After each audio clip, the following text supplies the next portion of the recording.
Bonjour les amis. Me voilà ravi, un nouvel épisode du Décalage, mon nouveau petit projet, le podcast. Je suis ravi de vous retrouver pour cet épisode. De plus en plus ravi, j'ai l'impression. D'épisode en épisode, je suis de plus en plus heureux à l'idée de faire un nouvel épisode.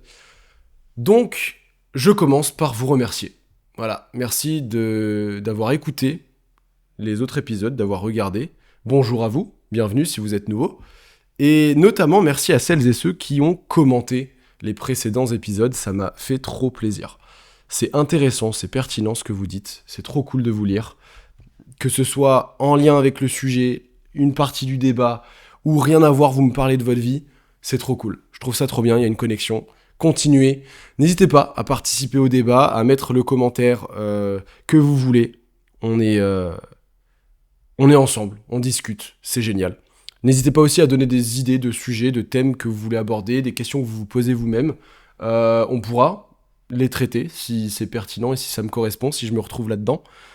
Pour ceux qui ne connaissent pas, le podcast Le Décalage, c'est le point de rendez-vous, mon petit récap de la semaine, des réflexions que j'ai eues, des questions que j'ai pu me poser, des choses que j'ai notées. Voilà, c'est mes réflexions, à tête et à cœur ouvert, sans filtre, ultra subjectif, puisque c'est ce que je vis, mais c'est intéressant d'en parler, puisque moi, ça me fait mon petit journal de bord, et puis vous, ça vous permet de vous poser peut-être les mêmes questions que moi, et du coup d'avancer ensemble. On pourra justement débattre de tout ça en commentaire. Je trouve ça génial. Je réponds à tout, je lis tout, je réponds à tout le monde, c'est trop cool, n'hésitez pas à continuer. Et avant de commencer, petite question, vous qui êtes des consommateurs et consommatrices de podcasts, j'imagine, puisque vous êtes là, est-ce que vous écoutez vos podcasts uniquement sur YouTube ou sur les plateformes de streaming ? Parce que je sais qu'il y en a beaucoup qui écoutent, par exemple, en voiture, en train de cuisiner, en train de faire des activités, en train de faire du sport, en train de coudre. J'ai vu une personne dans les commentaires qui pratique la couture en écoutant des podcasts. Salut à toi, bonne couture si tu es en train de coudre. Donc voilà, sur quelle plateforme vous écoutez vos podcasts de manière générale ? Bon, c'est peut-être un peu biaisé puisque là on est sur YouTube, vous allez peut-être me répondre tous YouTube, mais voilà, c'est juste pour plus tard, si jamais je veux mettre le podcast ailleurs, est-ce qu'il y a des plateformes que vous me suggérez ? Bref, on va partir aujourd'hui sur 2 sujets seulement, par rapport aux autres épisodes où on a fait plus de sujets, mais c'est des sujets conséquents. Premier sujet sur le voyage, deuxième sujet plutôt axé business, entrepreneuriat, mais il y a une application qu'on peut faire dans la vie de tous les jours, vous allez voir. On va commencer par le voyage.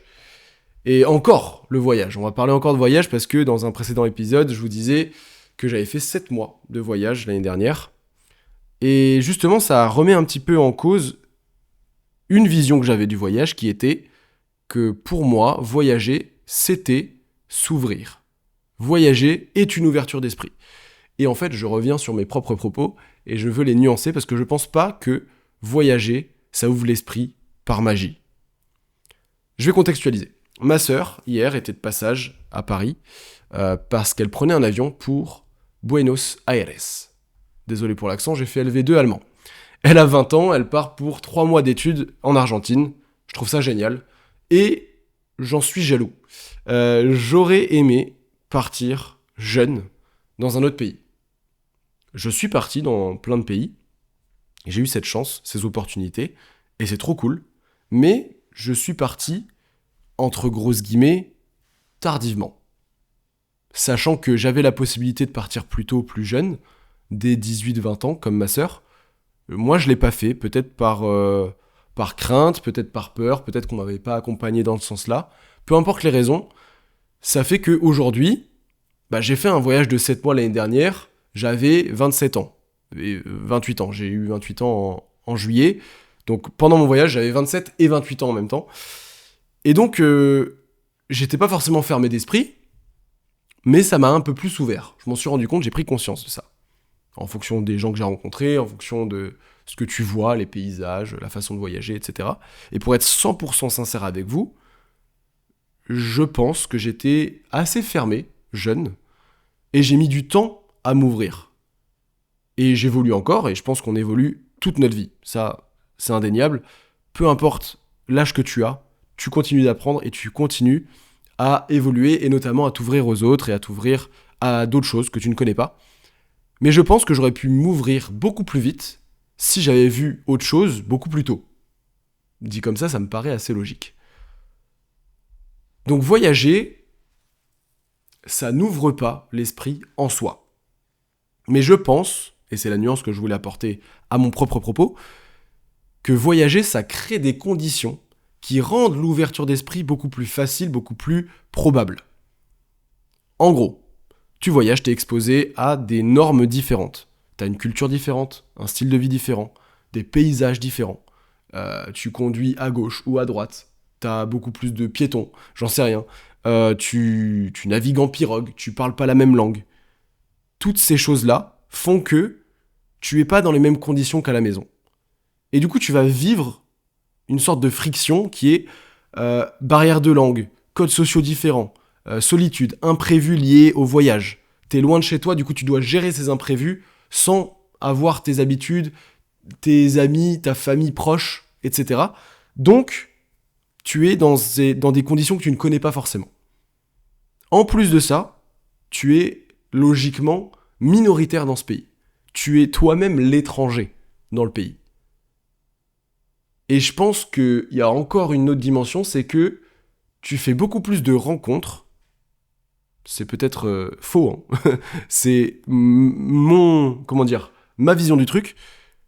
Au fur et à mesure de mes différents voyages et périples, j'ai l'impression qu'on fait de plus en plus, qu'on fait plus de rencontres réellement ailleurs que chez soi. Chez toi, tu es dans ta routine, tu vois les mêmes personnes, tu fais peu de rencontres réelles. Là, t'es à l'étranger, t'as une sorte d'obligation de parler aux gens. Que tu sois extraverti ou introverti, pour un ticket de bus, pour trouver un hôtel qui apparaît au mauvais endroit sur Maps, pour payer ton café. Peu importe la raison, tu vas être obligé de parler à certaines personnes, qui seront des locaux. Et c'est pas que sur Internet ou des avis en ligne. Non, tu vas voir par toi-même, tu vas expérimenter par toi-même. Et donc, ça pousse forcément à l'esprit critique. T'es obligé de te faire ton propre avis parce que tu l'as vécu. T'es pas en train d'ingérer des informations que t'as vues sur Internet, que t'as vues sur Insta, que t'as vues à la télé, sur des médias, etc. T'es là et tu interprètes toi-même ta propre vérité de ce que t'es en train de vivre. Donc pour moi, t'as déjà une ouverture obligatoire. Et enfin, t'as aussi une prise de recul sur ta propre identité quand t'es à l'étranger, quand t'es dans un autre pays. Tu vas te poser des questions par rapport, je sais pas, à ta culture, parce que tu vas voir une autre culture. Donc tu vas te dire, c'est bizarre, parce que pourquoi moi, je fais ça chez moi, pourquoi eux ne le font pas ? Est-ce que ce que je fais, ça vient de moi, ou est-ce que ça vient de ce qu'on m'a inculqué, de la culture, ou des habitudes que j'ai prises ?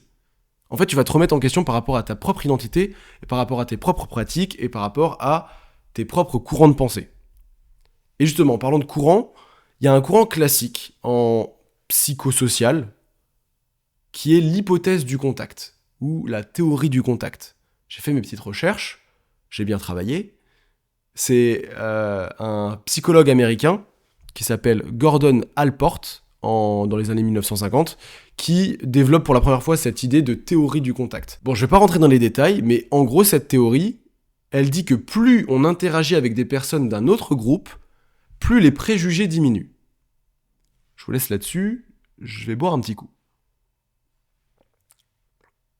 C'est pas une théorie foireuse, un truc inventé, un petit truc. Non, c'est une méta-analyse bien solide qui montre sur des centaines d'études que le contact intergroupe, c'est-à-dire que quelqu'un qui n'est pas dans ton groupe, donc là on va dire tu voyages au Pérou, tu es français, tu vas voir des Péruviens, ils sont pas dans ton groupe, donc juste le fait d'être en contact avec ces Péruviens, c'est associé à une baisse des préjugés que tu aurais pu avoir sur les Péruviens.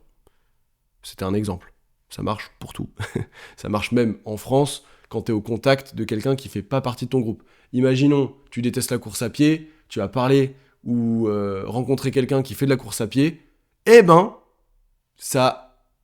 les probabilités sont là, les statistiques font que tu vas avoir des préjugés diminués par rapport à la course à pied, comme tu aurais pu en avoir. Ça paraît logique.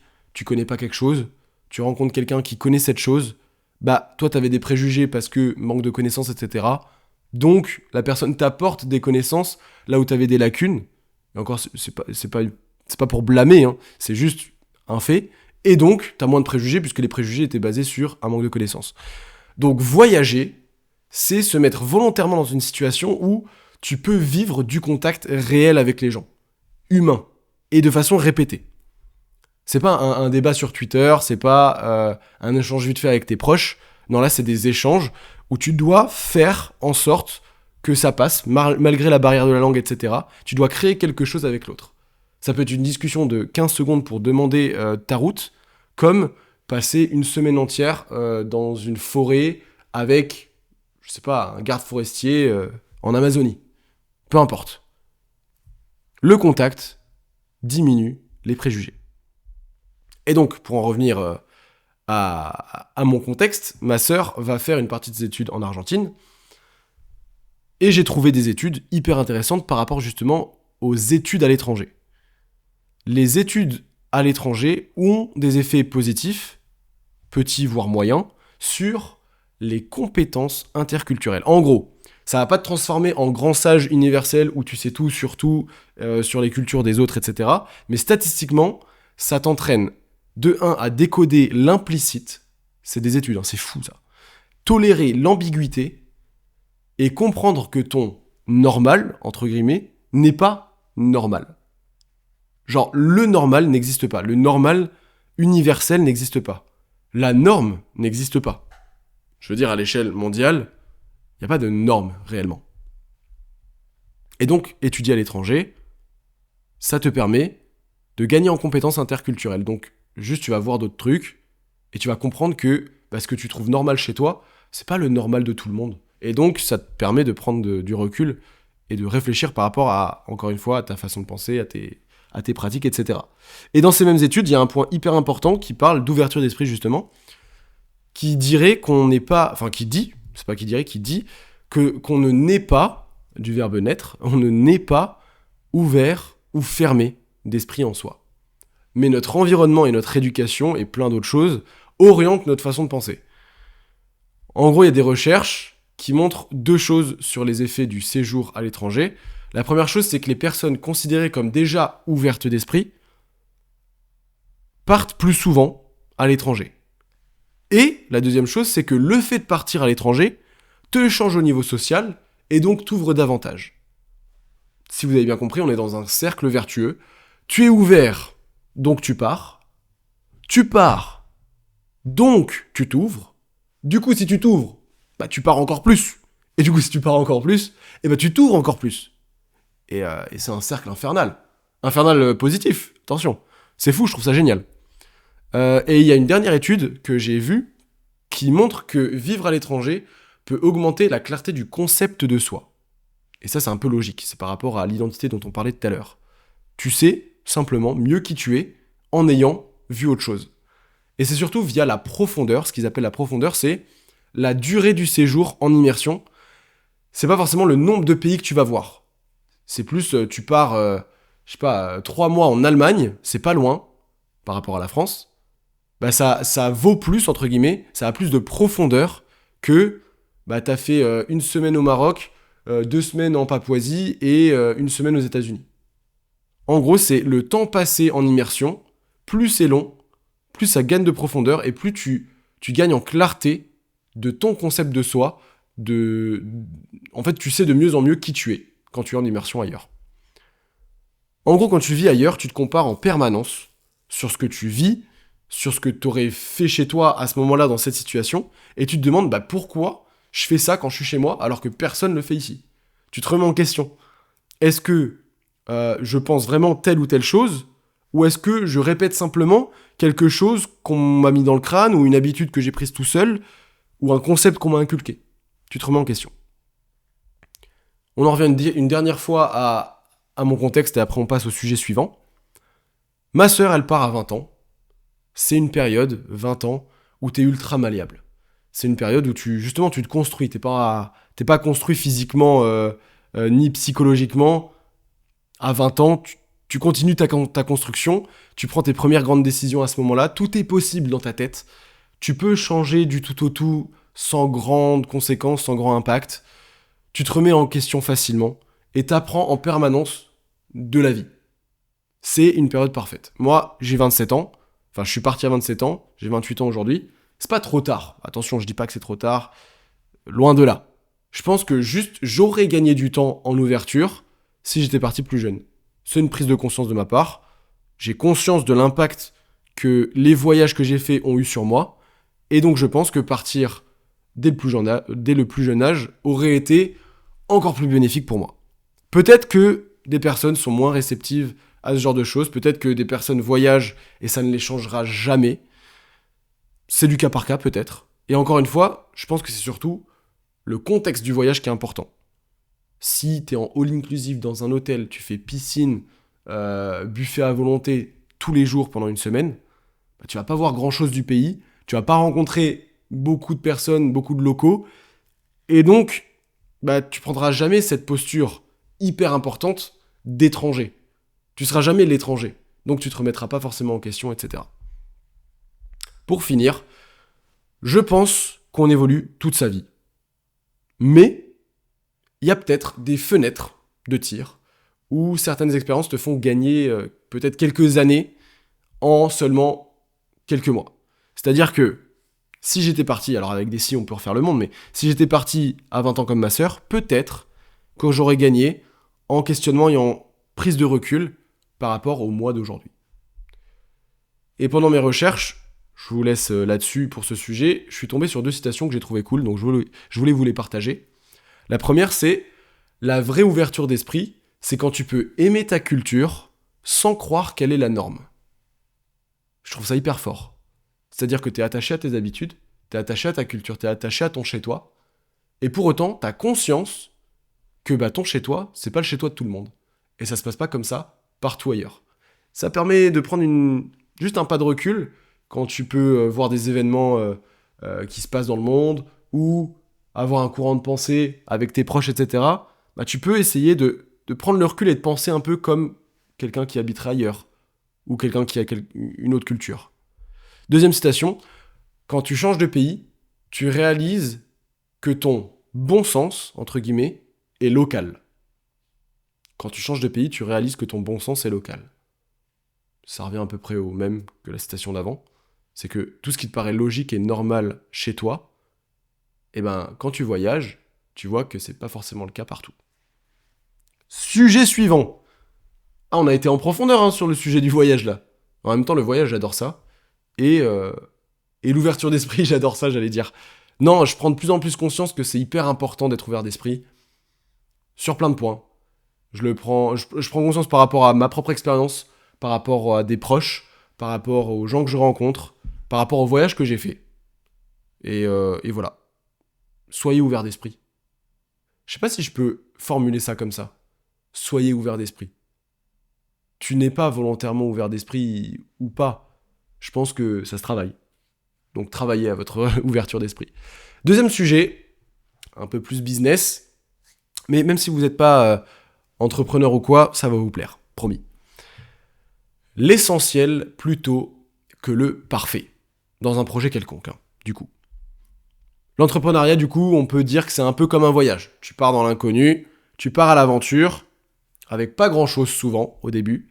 Tu quittes complètement le monde de la théorie pour entrer dans le monde du réel, dans le concret, dans le dur, dans la pratique. Et le réel, ça sera jamais parfait. Mais ça paraît fou de dire ça, j'ai mis énormément de temps à comprendre ça. Exemple concret. J'ai des potes qui ont ouvert leur restaurant réunionnais à Belleville, une cuisine incroyable, c'est excellent. Ils l'ont ouvert la semaine dernière. Et je les aide sur le plan communication, réseaux sociaux, etc. Création de contenu sur les réseaux. Et comme tous les projets, au début, il y avait 1 milliard de choses auxquelles il fallait penser. Il y avait 1 milliard de scénarios possibles pour ce restaurant. Il y avait 1 milliard de « on fera ça quand ça se sera fait » ou on fera ça quand ce sera prêt, ou quand on sera prêt, on pourra aborder ce sujet-là. Et en fait, le menu parfait, l'identité visuelle parfaite, le concept Instagram parfait qu'on va faire, le timing parfait, tout ça, on veut que tout soit parfait, et c'est normal, c'est complètement logique, mais tout ça n'existe pas. Le parfait n'existe pas. Quand tu montes un projet, entrepreneurial notamment, c'est ton petit bébé, tu veux que ce soit parfait. Et en fait, si mes potes avaient attendu que tous les plans soient parfaits, le restaurant n'aurait jamais ouvert. Je pense que dans 5 ans, le restaurant serait encore un projet sur un papier. Et je pense que c'est le piège classique quand on lance un projet, que ce soit business ou perso. On confond souvent se préparer avec repousser et procrastiner, en quelque sorte. On se rassure en réfléchissant, en faisant des papiers, en faisant des notes sur le téléphone, en discutant avec des gens, on fait des réunions. On se rassure en faisant ça parce qu'on a l'impression que, en réfléchissant, on avance. Alors que quand on réfléchit trop, on n'avance pas. Factuellement, tu es au même endroit. T'as beaucoup parlé, t'as beaucoup pris des notes, mais t'as rien de concret. Et moi le premier, dans la plupart de mes projets, quand un projet naît, même dans des projets actuels avancés d'ailleurs, mon cerveau il est en mode « Attends, on va encore optimiser cette partie-là. » Ou alors, c'est pas assez pro de ce côté-là, on va encore bosser ça avant de publier tel truc. Ou alors, cet article-là, c'est pas exactement la tournure de phrase que j'aurais voulu, donc on va attendre avant de le publier. Résultat, si tu penses comme ça, ton projet il reste dans ta tête et il ne voit jamais le jour. Mais il t'a pompé quand même énormément d'énergie, comme s'il était sorti. Finalement, tu as tout perdu. Tu as perdu du temps, de l'énergie, du cerveau pour un truc qui n'existe pas. Je trouve ça fou. Et c'est fou que le principe clé de l'entrepreneuriat, je l'ai compris si tard. Le principe clé, c'est... Alors de base, c'est en anglais. Done is better than perfect. Donc fait, c'est mieux que parfait. Une chose faite, c'est mieux qu'une chose parfaite qui n'est pas faite. Ce qui fait avancer un projet, c'est pas la perfection. C'est l'action, c'est les essais, c'est faire des tests, c'est avoir des retours objectifs des premières personnes qui vont être clientes de ton produit ou de ton resto dans ce cas-là. C'est la prise de recul sur ce qui a été fait, même si ça a été peut-être bâclé à un moment, ou du moins ça n'a pas été parfait, mais du coup c'est là, donc tu peux prendre du recul sur ce qui existe. Tu peux pas prendre du recul sur une projection dans ta tête de quand j'aurai publié ce post sur Instagram, il y aura tant de réactions, donc je pourrais voir que c'est peut-être mieux de faire comme ci ou comme ça. Non, tu publies ton post sur Insta, tu vois les réactions, tu vois les stats, et tu fais en fonction. Tu ouvres ton resto, tu donnes la bouffe, t'es plutôt satisfait de ta bouffe, et s'il y a un client qui te dit il manque du sel, t'ajoutes du sel. Plutôt que attendre, tester, faire goûter à 1000 potes, mais t'as aucun client qui est venu, et ton resto il sera toujours fermé. Parce que t'attendras la recette parfaite. Et en même temps, on peut pas satisfaire tout le monde. Autre point de vue. Le resto de mes potes, il est pas parfait. Il vient d'ouvrir, il est loin d'être parfait. Mais, il est là. Il a le mérite d'exister. Et il sert les premiers clients actuellement. Et il s'améliore grâce au réel, grâce au retour client. Premier service, ils étaient en galère. Il y avait une 30aine de couverts, ils n'ont pas assuré du tout le timing. Il y a des gens, ils ont été servis 1h30 plus tard. C'est comme ça. Ça fait une semaine, maintenant les services, les gens sont servis direct. Pourquoi ? Parce qu'il y a des trucs, des imprévus, qui n'avaient pas été prévus, puisque c'est la définition d'un imprévu. Non, mais il y a des choses qu'ils n'avaient pas anticipées, et qu'ils ne pouvaient pas anticiper, même en réfléchissant avec tout leur cerveau qu'ils ont, ils n'auraient pas pu. C'est des choses qu'ils ont vues en pratique. Ils ne pouvaient pas anticiper certaines choses qui étaient du fait d'un client, ou d'une réaction, ou une chaise qui casse. Tu ne peux pas l'anticiper. Donc, tu fais en fonction de la pratique. Et donc, ils vont encore s'améliorer avec le temps, et je pense que même un resto qui a 50 ans s'améliore encore. Je pense que c'est ce qui change tout. C'est que tu passes à l'action, en ayant un petit peu réfléchi quand même, attention, mais tu n'attends pas la perfection. Parce que attendre la perfection, Ah, j'ai un truc. Attendre la perfection pour agir. Non. Si, c'est ça. Ce qui change tout, c'est que tu dois faire le choix entre attendre la perfection pour agir ou agir pour atteindre la perfection. Ah, désolé, tout ça pour ça. Non, elle est pas mal. En vrai, c'est ça. Soit t'attends que ce soit parfait et finalement tu fais jamais rien, t'agis pas. Soit t'agis tout de suite et ça te permettra d'atteindre la perfection peut-être un jour. Ouais, pas mal. Je crois que c'est Voltaire qui disait ça. Bon, c'est beaucoup mon père qui le disait, mais Voltaire avant lui. Le mieux est l'ennemi du bien. Et ça a fait sens. Parce que tu peux attendre le mieux tout le temps, mais finalement, le bien, c'est déjà ça. Si t'attends le mieux, t'as pas le bien. Bref, je dis la même chose en remplaçant parfait par mieux. Appliqué à l'entrepreneuriat, ça va être vouloir la version idéale, optimisée, finale, maximisée dans tous les sens. Et ça t'empêche de faire la version de base, la version utile, la première version essentielle qui va satisfaire les premiers clients. Dans le milieu de start-up, entrepreneuriat, on appelle ça un MVP. MVP pour Minimum Viable Product. Encore une fois, désolé pour mon accent. Produit minimum viable en français. En gros, c'est la première version un peu brouillonne de ton projet, mais qui est fonctionnelle. Et c'est de ce MVP que tu vas publier, que tu vas mettre en ligne, que tu vas créer dans le réel, très rapidement, le plus vite possible. Tu mets tout l'essentiel avec un coût minimum et tu vas apprendre de ce MVP. Tu vas voir comment il se débrouille et tu vas améliorer au fur et à mesure. Et le MVP, il n'est pas parfait, c'est justement sa fonction, d'être imparfait, mais suffisant pour exister et progresser dans le temps. Et ben dans le resto, c'est pareil. T'as besoin de 2 trucs pour un resto. T'as besoin de la bonne bouffe pour des clients et des clients pour manger ta bonne bouffe. En fait, t'as pas besoin de réfléchir trop longtemps. Qu'est-ce que je vais servir à mes clients ? Ok, je sais ce que je vais servir à mes clients. Maintenant, je fais venir des clients et je leur sers ce que j'ai prévu. Basta. Attention, schéma très simpliste d'un resto. C'est très complexe un resto, attention. Mais on n'a pas besoin du menu parfait, on n'a pas besoin que les gens comprennent un concept dans ta bouffe ou quoi que ce soit. Non. T'as un resto, t'as besoin que les gens mangent et reviennent. C'est l'essentiel au début, en tout cas.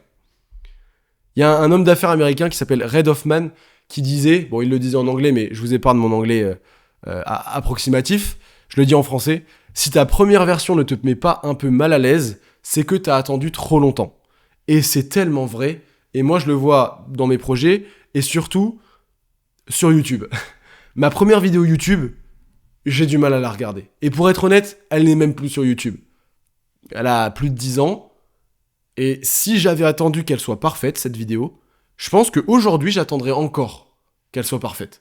Et j'aurais jamais fait de vidéo sur YouTube, c'est certain. Et donc ce principe, il ne vaut pas que pour l'entrepreneuriat. Tu peux l'adapter à la vie du quotidien. Tu peux lancer un projet perso, tu peux créer du contenu sur Internet, tu peux parler à quelqu'un, au lieu de réfléchir à ce que tu vas lui dire. Non, parle-lui tout de suite, au moins tu seras au fait. Changer de job, c'est des décisions comme ça. Prendre une décision importante dans la vie. Tout ça, je pense que l'action après un minimum de réflexion vaut mieux que trop de réflexion à attendre le timing parfait et la façon parfaite de le faire. Tu feras jamais. Tu prendras jamais cette décision, tu parleras jamais à cette personne parce que tu n'auras pas trouvé la formulation qu'il fallait. Attendre d'être prêt, c'est souvent une bien belle excuse pour ne pas y aller. Et encore une fois, c'est pas un blâme, je suis dedans, tout le temps. J'essaye justement dans ce podcast de prendre du recul sur mes propres vices et mes propres démons. Et comme pour le voyage, c'est pas la théorie qui va te transformer, c'est l'expérience. C'est pas voyager pour voyager, faire un all-inclusive dans un hôtel, attention c'est super, hein, mais c'est pas ce qui va t'ouvrir le mieux aux autres. C'est l'expérience qui est importante. L'entrepreneuriat, c'est accepter d'être imparfait tout le temps, le projet n'est pas parfait, c'est comme ça. D'accepter l'inconfort, parce que tu vas pas être à l'aise à l'idée de proposer un service ou un produit qui n'est selon toi pas fini. Et c'est le fait d'apprendre sans arrêt, en faisant. Tu fais, t'apprends. En gros, tu fais d'abord et après, tu améliores. Et je pense que faire quelque chose imparfaitement aujourd'hui, ça vaudra toujours mieux que de rêver à une perfection demain, après-demain et tous les jours de ta vie. Putain, je suis un philosophe, ça y est. Ça y est, je vais me faire pousser la barbe et je suis un philosophe. Je fais partie d'eux, ça y est. Je vous envoie des punchlines depuis le début. Mais en gros, c'est très simple. Si vous avez envie de faire des choses, faites-les. Très simplement, c'est ça. Faites-les. Réfléchissez quand même un petit peu, mais mettez-vous vite en action. C'est tout ce que je peux vous souhaiter. Je vous connais pas encore bien. On apprend à se connaître. Mais je sais que parmi vous, il y a une personne qui fait de la couture. C'est trop bien. Ça veut dire que elle a acheté ses fils, j'y connais très peu en couture. Elle a acheté ses fils, elle a acheté sa machine, et elle coud. Alors que elle aurait pu se dire, ok, quelle est la meilleure machine? Je vais comparer machin. Quel est le meilleur fil? Ok, machin. Ensuite, je veux coudre une série de 15 robes différentes en telle taille, etc. Elle aurait pu réfléchir pendant des mois et des mois à ce qu'elle allait coudre pour que ce soit parfait, les couleurs idéales. Non, je pense qu'elle a pris sa machine, et tu me dis si je me trompe. Tu me dis si je me trompe, n'hésite pas à me mettre un commentaire, mais je pense que tu as pris ta machine et tu as commencé à coudre. Et ça te permet d'apprendre. Faites comme cette personne, je ne connais pas ton prénom, mettez-vous en action. C'est cool, Ça fait très coach de vie, là. C'est pas du tout la posture que je voulais prendre de base. Je voulais juste dire que moi, je suis le premier à traîner et à ne pas aller à l'essentiel. On va regarder donc 2 choses de ce podcast. Vous venez de perdre 30 minutes, car on aurait pu les dire en 10 secondes. Voyager dans un contexte en se mettant dans la peau de l'étranger, ça te permet d'ouvrir ton esprit. Première phrase. Deuxième phrase, fait, c'est mieux que parfait. Prendre l'essentiel d'un projet et on fonce. Voilà, est-ce que ça a nécessité 30 minutes ? À vous de me le dire. On se voit la semaine prochaine pour un nouveau podcast. D'ailleurs, semaine prochaine, je pars à Tokyo. Donc, comment faire ? Je pense que je vais tourner le podcast en fin de semaine, comme ça, je vous le sors semaine prochaine, et je serai à Tokyo pendant ce temps-là. Comme ça, vous avez votre petit épisode de la semaine. On va faire ça. On se retrouve la semaine prochaine. Merci encore de votre présence, de votre soutien. Ça me fait grave plaisir. J'ai trop hâte déjà de tourner le prochain épisode. C'est trop cool, c'est grâce à vous. Merci beaucoup. On se capte. Bonne journée, bonne soirée, bonne continuation. Et à bientôt. Salut